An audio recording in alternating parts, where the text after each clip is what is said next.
હવે લોકસભા ચૂંટણી માટે કોંગ્રેસે જાહેર કર્યા છે વધુ 3 ઉમેદવાર, જ્યાં વડોદરાથી જસપાલસિંહ ભઢિયારને ટિકિટ આપી છે, સુરેન્દ્રનગરથી ઋત્વિક મકવાણા પર પસંદગીનો કળશ ઢોળાયો છે અને જૂનાગઢથી હીરાભાઈ જોટવાના નામ પર મહોર લાગી ચૂકી છે।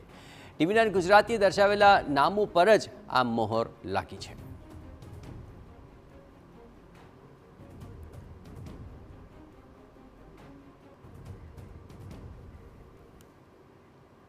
જો કે વડોદરાથી ટિકિટ મળ્યા બાદ જસપાલસિંહ ભઢિયારે હાઈકમાન્ડનો આભાર માન્યો, પ્રદેશ કોંગ્રેસ અને કાર્યકર્તાનો પણ આભાર માન્યો હતો।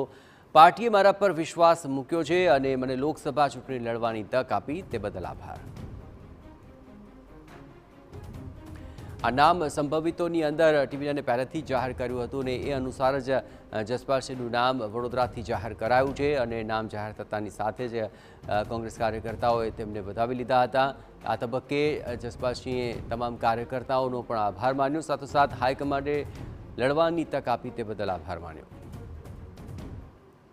પ્રદેશ કોંગ્રેસ સમિતિ તેમજ સૌ મારા વડોદરાના સૌ આગેવાનો શુભેચ્છકો દ્વારા મારામાં જે વિશ્વાસ મૂક્યો અને પાર્ટીએ પણ જે મારામાં વિશ્વાસ મૂકીને વડોદરા લોકસભા બેઠક લડવા માટે જે મને તક આપી છે તે બદલ તમામ કાર્યકરો આગેવાનોનો ખૂબ ખૂબ આભારી છું। સાથે પાર્ટીનો પણ ખૂબ ખૂબ આભારી છું કે સતત 3 વિધાનસભા અને ત્યારબાદ આજે આ વડોદરા લોકસભા ની બેઠકને લડવા માટે મને તક આપી છે, માટે પાર્ટીનો પણ હું ખૂબ ખૂબ આભારી છું।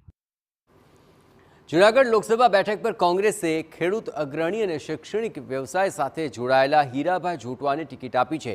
એક તરફ જૂનાગઢ બેઠક પર ભાજપ તરફથી રાજેશ ચુડાસમા છે, તો બીજી તરફથી કોંગ્રેસે આહિર સમાજના આગેવાનને ચૂંટણી મેદાનમાં ઉતારી ગ્રામીણ ક્ષેત્રના મતોનું સમીકરણ બેસાડ્યું છે। અત્રે મહત્વપૂર્ણ છે કે 2019ની ચૂંટણીમાં કોંગ્રેસે અહીં કોળી ઉમેદવારને તક આપી હતી, પરંતુ કોળી મતોનું ધ્રુવીકરણ ન થતાં આ વખતે કોંગ્રેસે આહિર સમાજના ચહેરાને તક આપી છે। ટિકિટ મળ્યા બાદ હીરાભાઈ જોટવાએ પાર્ટીનો આભાર માન્યો અને જીતનો આશાવાદ વ્યક્ત કર્યો। સુપાસીના ખેડૂત પુત્ર અને આહિર સમાજના અગ્રણી એવા હીરાભાઈ જોટવાને જ્યારે કોંગ્રેસ પક્ષે ટિકિટ આપી છે ત્યારે આપણે એમને મળીએ।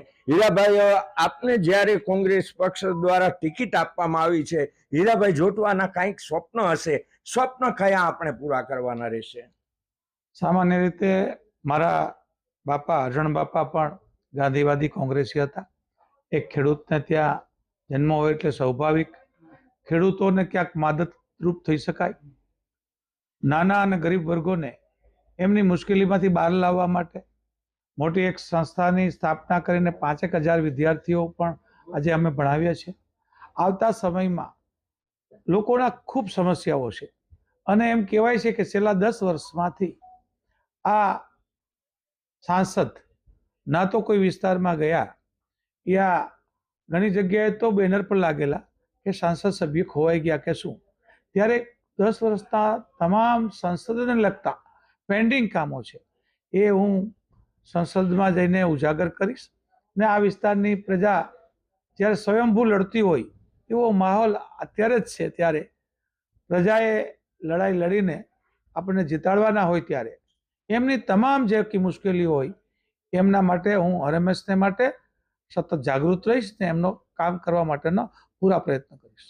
જૂનાગઢ અને ગીર સોમનાથ બંને જિલ્લાના લડાયક નેતા અને ગમે ત્યાં કોઈ પણ પ્રશ્ન હોય ત્યારે પોતે જે રજૂઆતમાં પ્રથમ હોય છે, ત્યારે હીરાભાઈને આપણે વધુ એક સવાલ કરીશું। હીરાભાઈ, આગામી સમયની અંદર આ બંને જિલ્લાઓની અંદર ચૂંટણી જીતવા માટે હીરાભાઈએ મહેનત કરવી પડશે કે ફાઇટ રહેશે, કે શું તમારું રણનીતિ રહેશે? સામાન્ય રીતે રણનીતિ કરતા પ્રજાનીતિ છે એ મહત્વની છે અને છેલ્લા 5 દિવસથી મારું નામ ચર્ચામાં આવ્યું। એક નામ થયું ત્યારે સવારથી સાંજ સુધી લોકોના એટલા ફોન આવ્યા કે આપ ટિકિટ લઈ જ લ્યો, અમે આ લડાઈ અમે લડશું। એટલે રણનીતિ કરતા પ્રજા એ જ પ્રતિનિધિને છૂટે છે। એક સમય હતો કે રાજાને ત્યાં રાણીને ત્યાં કુખે જન્મે રાજા થાય, હવે તો પ્રજા રૂપી મતથી પેટીમાંથી રાજા જન્મે અને એવા સમયે આખી પ્રજા છે એ એક તરફેણ હોય, સર્વ સમાજ સર્વમાન્ય સર્વ સમાજનો 18 વર્ણનો ઉમેદવાર હોય, એમને જીતવા માટે તો પ્રજા જીતાડશે। કોંગ્રેસમાં કશ્મકશ રહી, કોંગ્રેસમાં આંતરિક કોઈ સમસ્યા કે ઇસ્યુ હતો કે જેને કારણે આપનું નામ છેલ્લે જાહેર કરવામાં આવ્યું? ના, બિલકુલ અમારી કોઈ સમસ્યાઓ હતી નહીં. આજે પણ આપ જોઈ શકો છો ત્યારે હજુ પણ રાજકોટ છે, અન્ય બીજી સીટો છે, એમને સાથે સાથે સોલ્યુશન થતું હોય એમના માટે પ્રયાસ થતો હોય. એથી આગળ કરતા ભારતીય જનતા પાર્ટી આ સીટ લેટ કરી છે, જેના કારણે સ્વાભાવિક રીતે કોંગ્રેસ પણ એમની નીતિ પ્રમાણે એ યોગ્ય સમયે ટિકિટ ફાળવતા હોય અને મને યોગ્ય સમય આપી છે. અંતિમ સવાલ, વિજય માટે શું કહેશો હીરાભાઈ? હું અગાઉ જ એક ઇન્ટરવ્યુ આપી હતી, એમાં વાત કરી હતી કે મારી ટિકિટ નક્કી છે, મારો વિજય નક્કી છે